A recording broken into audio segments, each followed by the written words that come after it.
O meu objetivo é expor algumas reflexões retiradas do livro Mulheres no Divã, da doutora Cláudia Pacheco. Isso não substitui a leitura rica do livro, bem como os exemplos expostos pelo mesmo através de suas análises. Inveja. A atitude que os outros seres humanos têm de estragar o bem que existe na própria vida e na vida dos outros. A inveja é a raiz de toda a problemática humana, tanto no sentido psicológico individual como no social. O invejoso é o indivíduo que não quer ver o que é bom, belo e verdadeiro. Não quer ver o que é, pois tudo o que é, por si, é bom. A realidade original era somente boa, bela e verdadeira, até que o ser humano começou a estragá-la pela inveja. A inversão, consequência direta da inveja, causa uma visão invertida de toda a vida, o que nos faz rejeitar e temer o que é bom e acatar e desejar o que é mal. Temos muito medo de amar e sermos anulados por esse sentimento. Temos resistência em sermos bons, pacientes, dedicados e recebermos em troca a falta de reconhecimento dos outros e sermos prejudicados.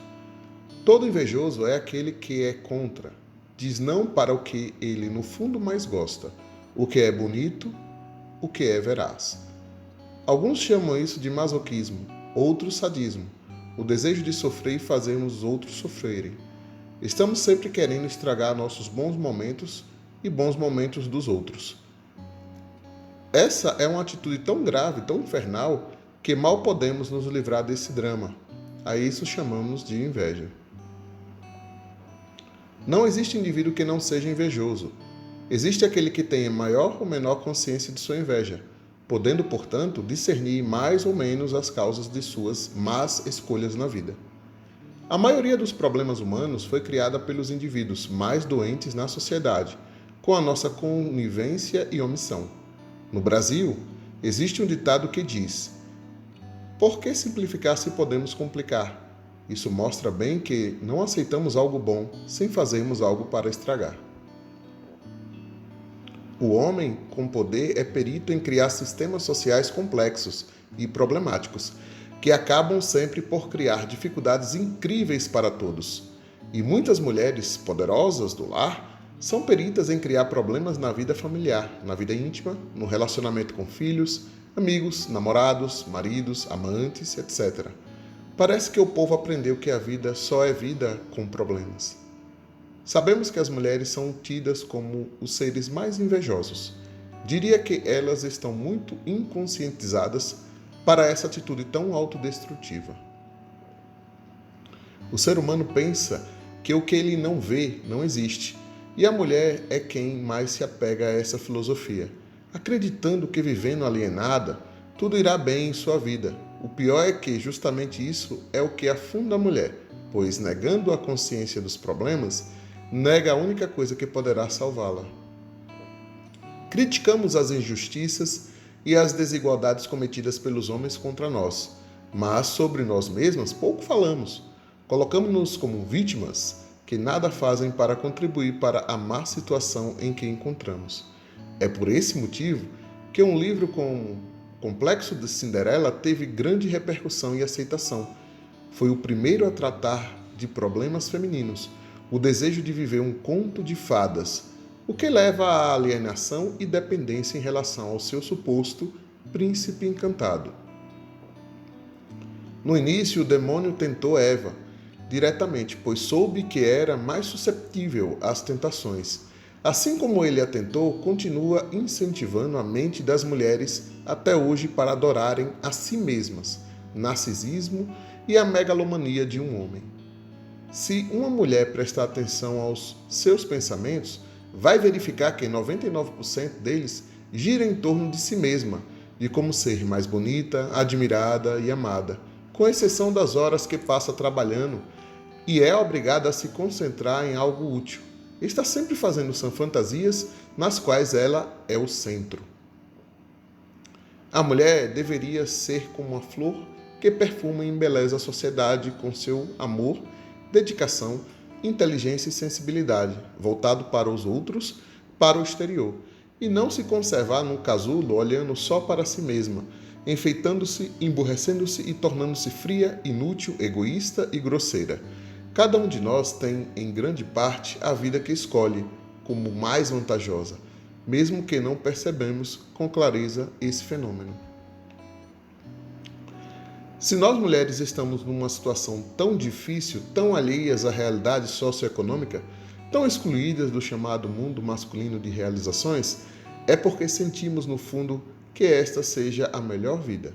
Nossa filosofia, nossos pensamentos e ideias podem ser certos até certo ponto e seguem a correnteza da sociedade, mas o que sentimos é muitas vezes o contrário do que pensamos. Vivemos alienadas, distantes da consciência dos problemas sociais, políticos, econômicos e até familiares, crendo que agindo como avestruzes não seríamos prejudicadas e que sempre haveria quem cuidasse de nós. O resultado da nossa fuga, loucas, incompetentes, alienadas, ignorantes de toda a realidade que deveríamos saber para nós defender dos indivíduos mal intencionados e das águias do poder. Se a sociedade humana está no caos em que está, 50% da culpa é nossa, pois perfazemos 51% da população mundial. A qualidade de vida dos povos depende do seu grau de consciência. Portanto, a má qualidade de vida da humanidade se deve, em grande parte, à alienação em que queremos nos manter. As mulheres não percebem que pensar é diferente de sentir. Elas podem até pensar de maneira certa, mas sentem de maneira invertida. Ou seja, racionalmente acham que a consciência, a responsabilidade, o trabalho, o relacionamento humano, a busca de novos horizontes, o que há de melhor, mas no fundo sentem que, ao abrirem para a vida, lançarem-se a novos empreendimentos, conhecerem novas pessoas e novas ideias, irão sofrer, ter mais problemas e se sentirão mal com isso. A mulher não se desenvolve por falta de interesse pelo progresso. Lendo Bartlett's Familiar Quotations, um compêndio sobre as mais significativas cotações da humanidade, foi com tristeza que observei que a esmagadora maioria dos cotados era masculina. Dentre as poucas mulheres que foram citadas, a maior parte fala sobre e para as mulheres principalmente. Os homens, na maioria, fala de assuntos sociais, filosóficos, políticos, universais. São citações de que se beneficiam assuntos concernentes a homens, mulheres, crianças, velhos e moços. As mulheres, no entanto, constantemente contestam, reivindicam e discorrem sobre assuntos que só interessam a elas. Isto demonstra uma atitude de alienação por parte do chamado sexo frágil, que além de se colocar muitas vezes numa atitude querelante, tem seus interesses mais voltados para si mesmo. Eu, particularmente, prefiro ler as citações de um Aristóteles, ou de um Kant, Platão ou Lincoln, de que uma feminista. Por exemplo, Anita Loos traz a seguinte contribuição para a cultura feminina. Um beijo na sua mão pode fazer você se sentir extremamente bem, mas uma pulseira de brilhantes e safiras dura para sempre. Por essa afirmação, vemos claramente que a maior preocupação de sua vida é obter aquilo que poderá lhe alimentar a sensação de poder. O problema é quando ela faz disso uma das principais finalidades de sua vida, como muitas fazem. A mulher tem realizado menos dentro da civilização, não porque seja incapaz ou tenha menos inteligência que o homem, mas porque realiza mais no campo em que tem mais interesse. Se seus interesses são dirigidos para o mundo, mais da fantasia, do romance, alienação que interessa muito aos donos da economia, ela vai se empenhar em ser habilidosa nesse campo, aperfeiçoando-se no sentido da conquista, da moda e até mesmo da superficialidade.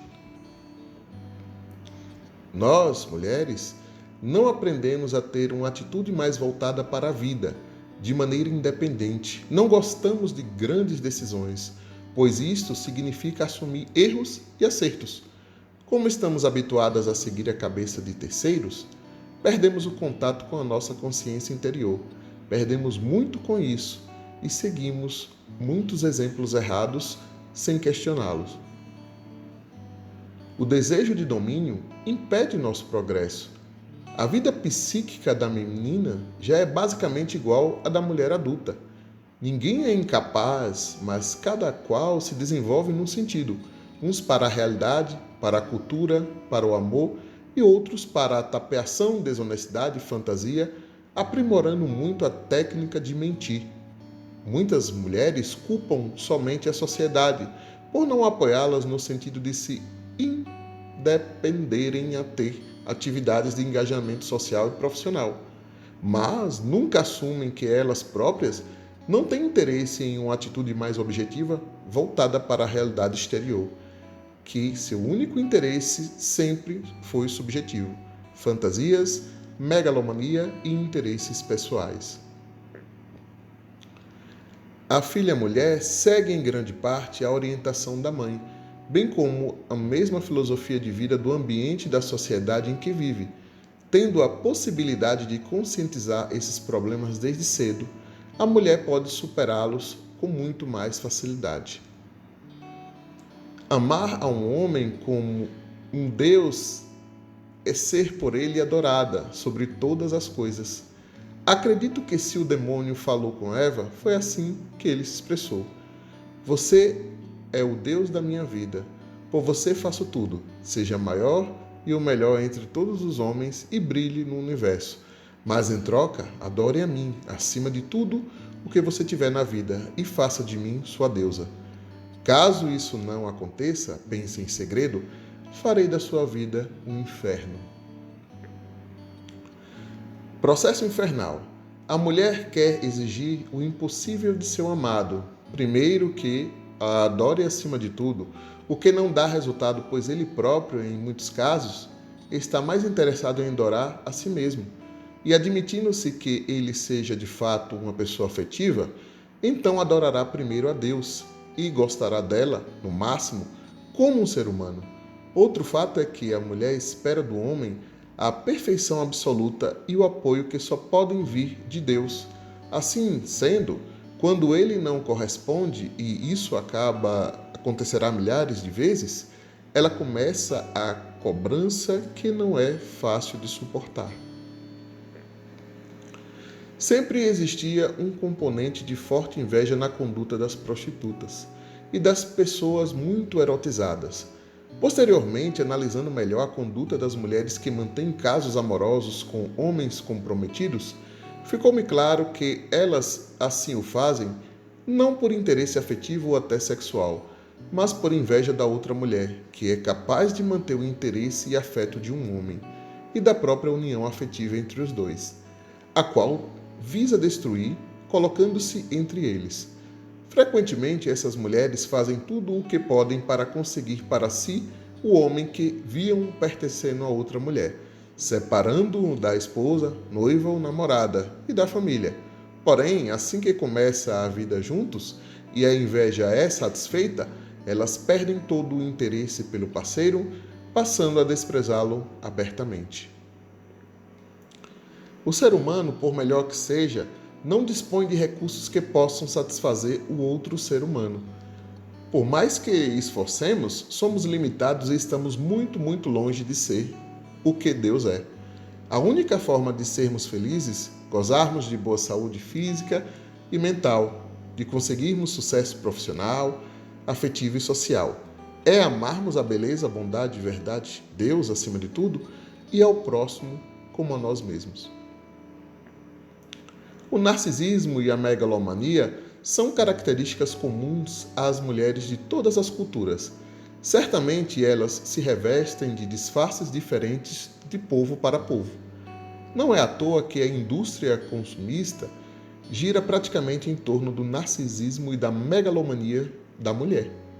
As rainhas querem encontrar seus príncipes encantados e com eles organizarem seu reinado do lar. Esse pacto de megalomania Adorar o próprio corpo e personalidade, bem como adorar o corpo e a personalidade do outro ser humano, é um enorme desvio que os casais hetero ou homossexuais estabelecem de que realmente ser apreciado. Deus e a sua criação, que inclui o relacionamento amoroso e pessoal. Porém, o que a maioria faz é excluir Deus, que criou tudo e todos, o único que realmente tem todas as qualidades infinitas para ser adorado. Perto de Deus, não temos muita escolha, ou participamos dessa adoração a Ele e de sua obra, e com isso tornamos-nos também como um pequeno reflexo com toda a felicidade que o amor pode nos trazer, ou nos tornamos seres ridículos, meio humanos, meio demônios, estourando de arrogância e burrice. A libertação da mulher não virá através da libido. A mulher faz da libido um verdadeiro culto em sua vida. Acredita que a realização afetivo-sexual é a que vai lhe trazer felicidade. Fantasias de ser feliz através do outro povoam a cabeça de todas as do sexo frágil e, desde menina, essa ideia é alimentada por suas mães. Todas pensam que a felicidade e a infelicidade vêm através de um homem e nele projeta toda a carga de problemas e frustrações que tem por sua própria culpa. A mulher tem sido muito protegida por um halo de santidade nos lares e na sociedade, chamada de o sexo frágil, indefesa, símbolo de afeto, fidelidade, pureza e abnegação, foi poupada de ter o que sofrer, a consciência de sua patologia, que é imensamente grave. Isso foi o que acabou de afundar a mulher, alienada de seus problemas, pois dia a dia decaindo sem trabalhar com a consciência de seus erros que não são corrigidos há muito tempo.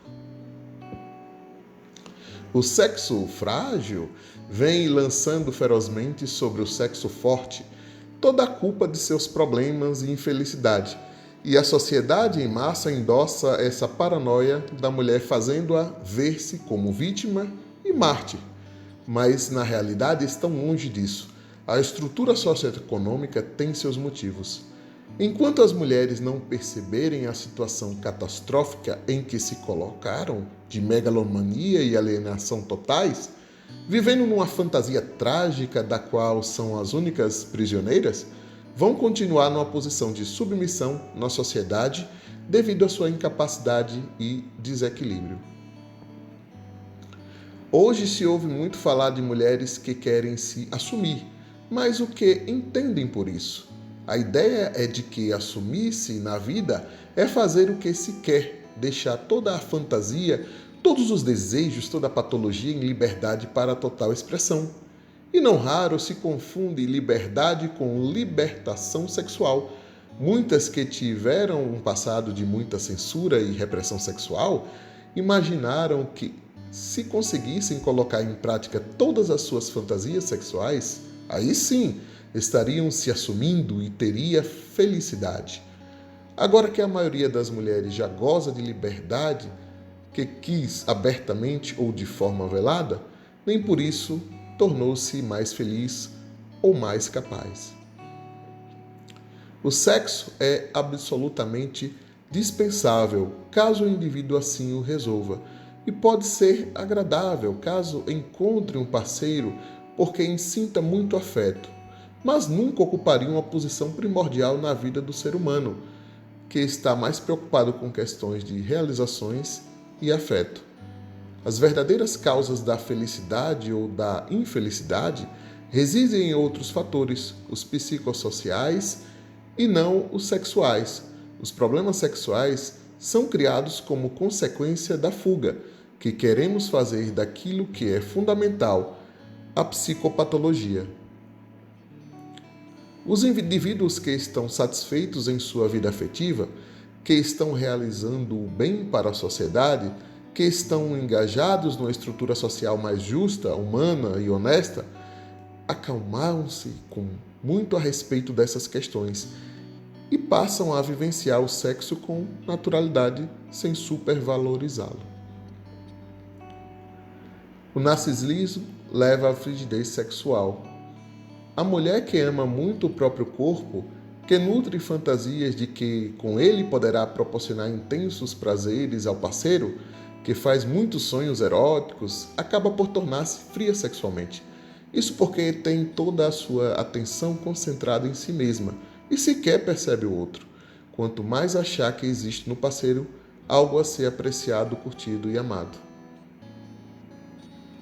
Muitas mulheres expressam a ideia de que seus maridos não são hábeis o suficiente para estimulá-las sexualmente, que deveria haver um homem que, percebendo seu grande valor e amando-as como mereceriam ser amadas, saberiam arrancar de suas entranhas prazeres imensuráveis.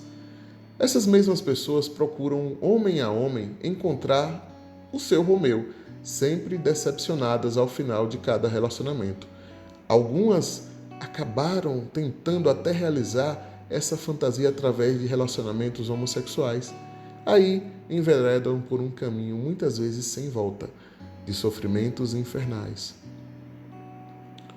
Percebe que a mulher, a maioria, prefere fazer-se valer pelo seu corpo, sexualmente, e beleza física, e ser reconhecida por um trabalho de valor, pela realização de algo bom para a família e a comunidade. A sociedade vem alimentando por séculos e séculos o narcisismo, levando a mulher a se tornar a rainha da vaidade. O que todos acham mais desagradável e desonesto na conduta das mulheres é elas não assumirem seus problemas. Estão sempre escondidas atrás de alguém, na maioria das vezes atrás de um homem, para não se responsabilizarem por suas vidas e por seus erros. O fato é que, assumindo ou não, a mulher é responsável por sua vida, por seus sucessos e insucessos, inclusive responsável por suas más escolhas, pela maneira em que se relaciona com os indivíduos loucos, mal intencionados e com os problemas sociais. Por algum motivo patológico, muitas mulheres pensam que podem fazer de seu marido e dos outros seus empregados. Se elas não trabalharem para ela mesma não sai do lugar.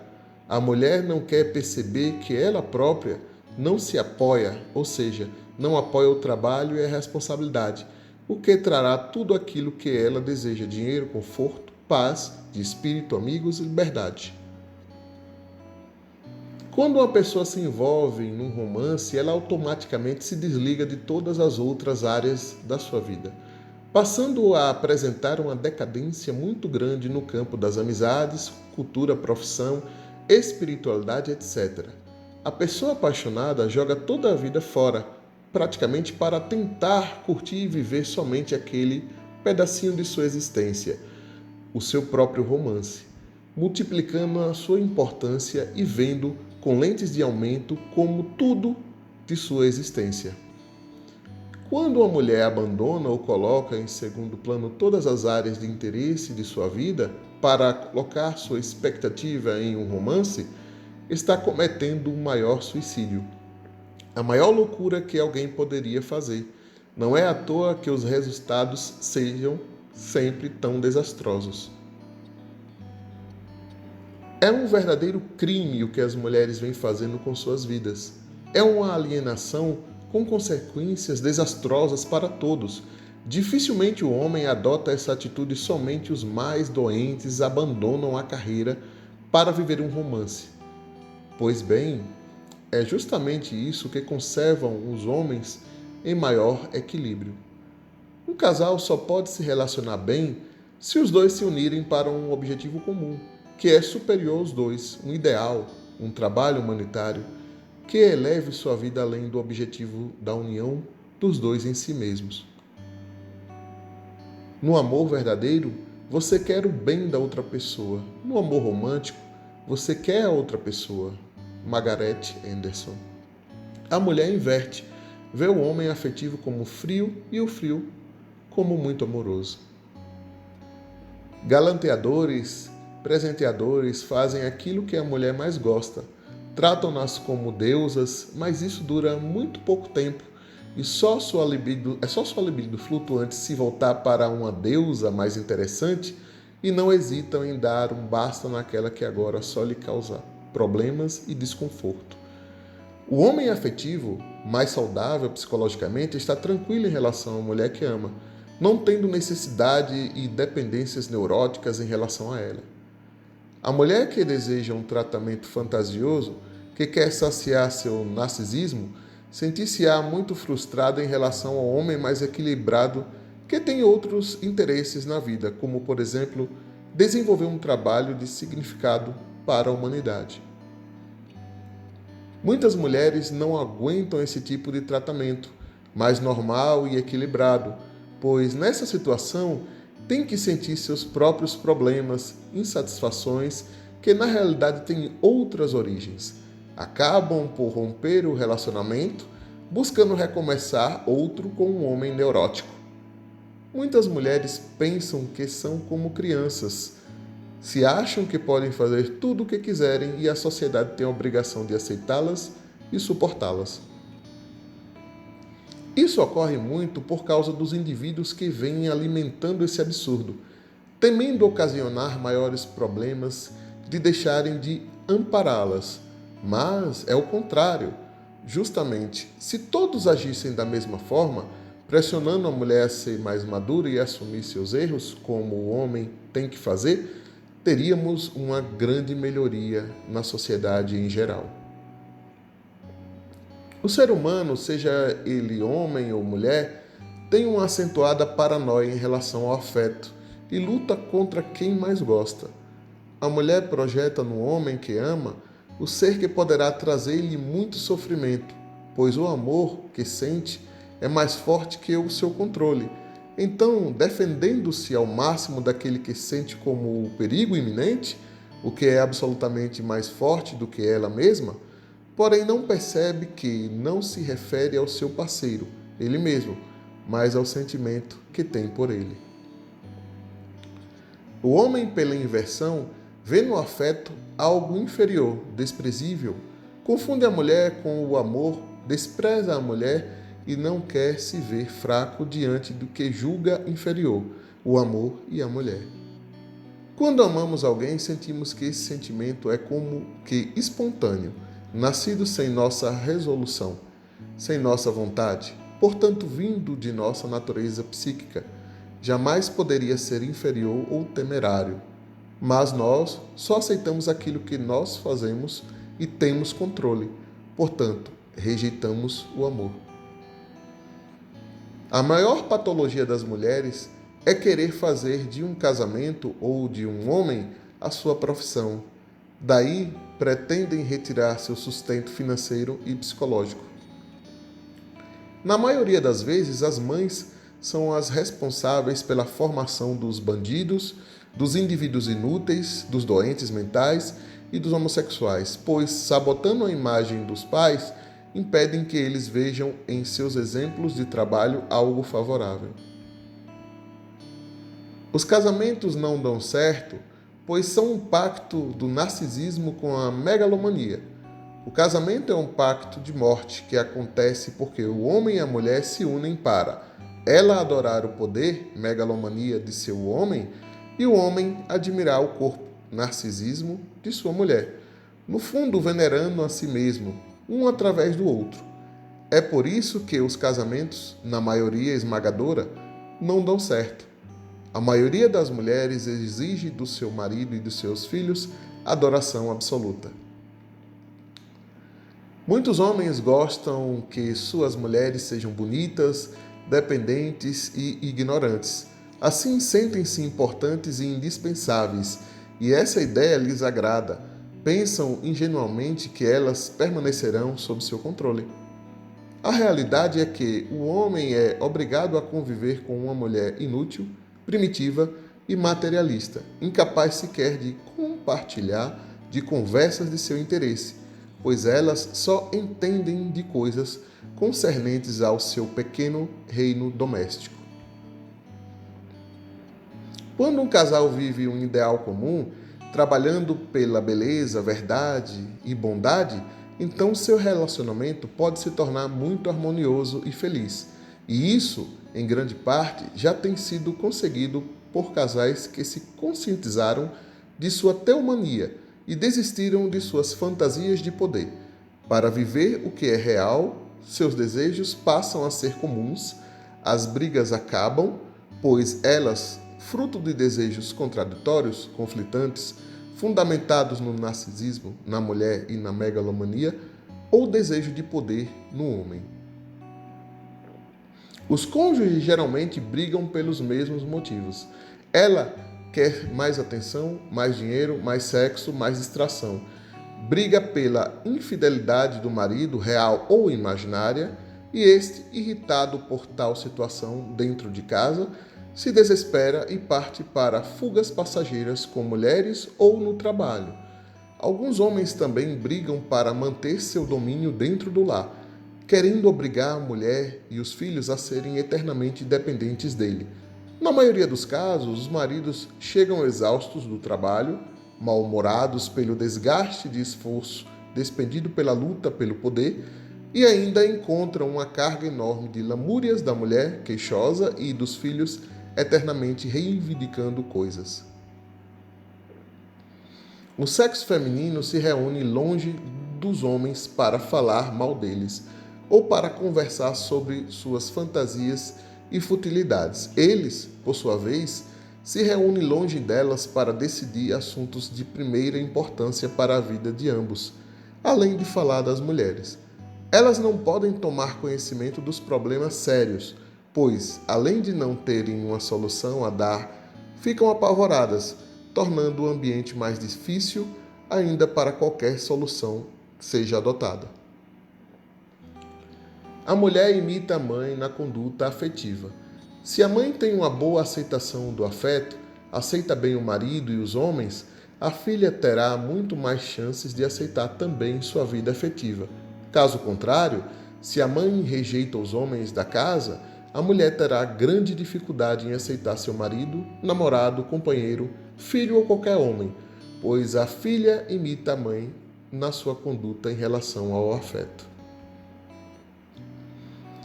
A mulher precisa perceber que imita muito mais a conduta patológica da mãe e das mulheres da família do que pensa.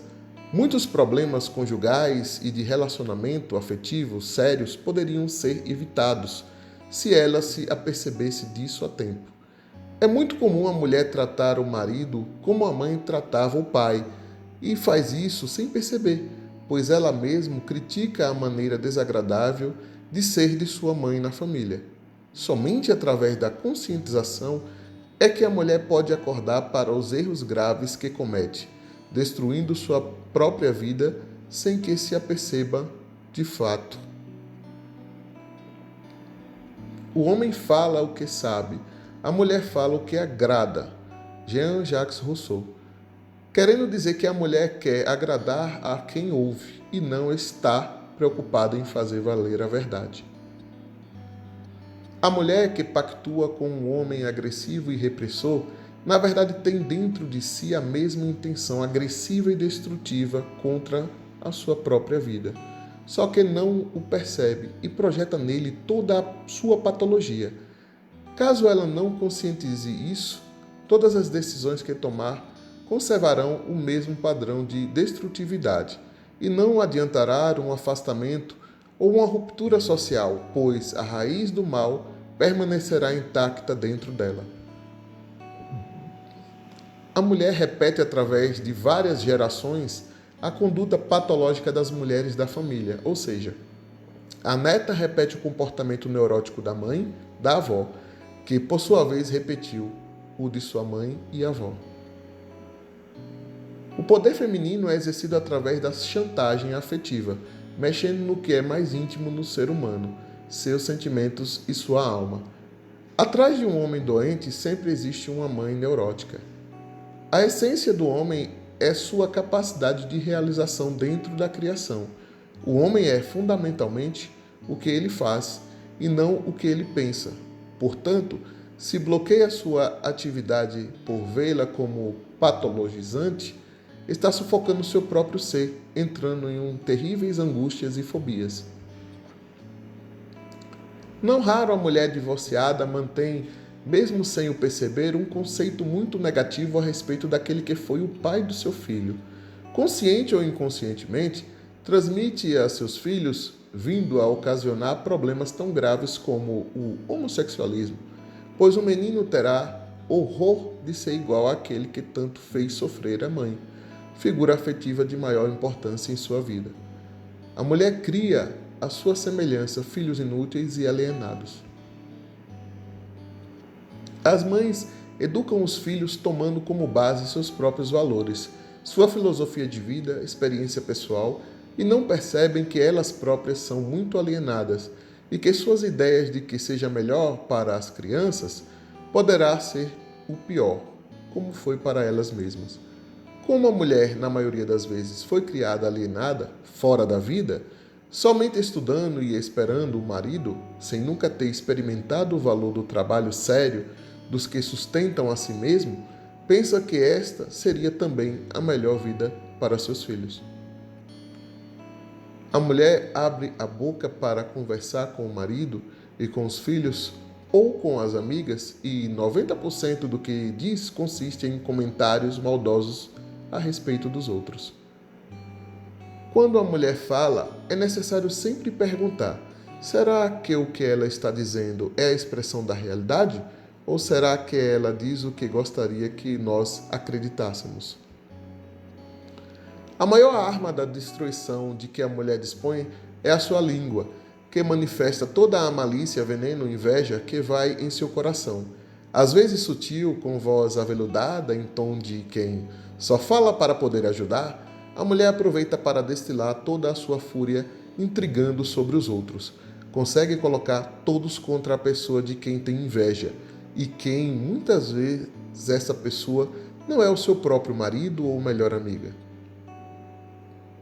Infelizmente, é preciso reconhecer que a maioria das mulheres praticamente tem inveja de tudo e sequer percebe essa realidade, o que agrava mais a situação. Falar mal dos outros é um gosto feminino, de tal forma que isso é verdadeiro, que além das mulheres, somente alguns homossexuais que imitam as mães também têm línguas viperinas, que se aprazem em ver a imagem dos outros destruída. Separar casais, amigos, amigas, colocar colegas em má situação perante chefes e professores é a intenção advinda da inveja inconscientizada das mulheres. O que muito me entristece é constatar na experiência de psicanalista que são decididamente as mulheres as grandes caluniadoras. São as que maldizem os demais, as que lançam na lama com prazer sobre o nome dos amigos e familiares, com um prazer tão grande como só os demônios poderiam ter. Uma das grandes dificuldades de que tem um psicanalista é filtrar o que a cliente fala sobre os outros. Seus relatos quase nunca são imparciais, objetivos. São, na maioria das vezes, engendrados com alguma finalidade, querem chegar a um objetivo egoísta e dão ao que dizem a interpretação que lhes interessam. Acrescentam ideias e julgamentos seus, sempre puxando para uma certa direção, para que o ouvinte influenciando contra aquele de quem fala. Não há nada mais desagradável do que a companhia de uma mulher solitária, aquela que é só, não rejeitada por acaso, mas criou uma situação de atrito com os outros, que tornou insustentável a sua convivência na sociedade. Geralmente são pessoas muito agressivas e causam a reação de afastamento e repulsa por parte dos demais. Essas solitárias têm hábitos esdrúxulos, são implicantes, muito arrogantes, agressivas, culpam todos pelos seus males e sofrimentos. No fundo, o real motivo de sua queixa é o fato de não serem tratadas como deusas. Seus familiares ou a sociedade se voltam para seus próprios interesses e isso frustra o egocentrismo e narcisismo. É quase impossível que um ser humano possa se realizar afetivamente vivendo na sociedade da maneira em que ela está organizada, pois não existem meios de um indivíduo canalizar sua energia afetiva de maneira livre e saudável.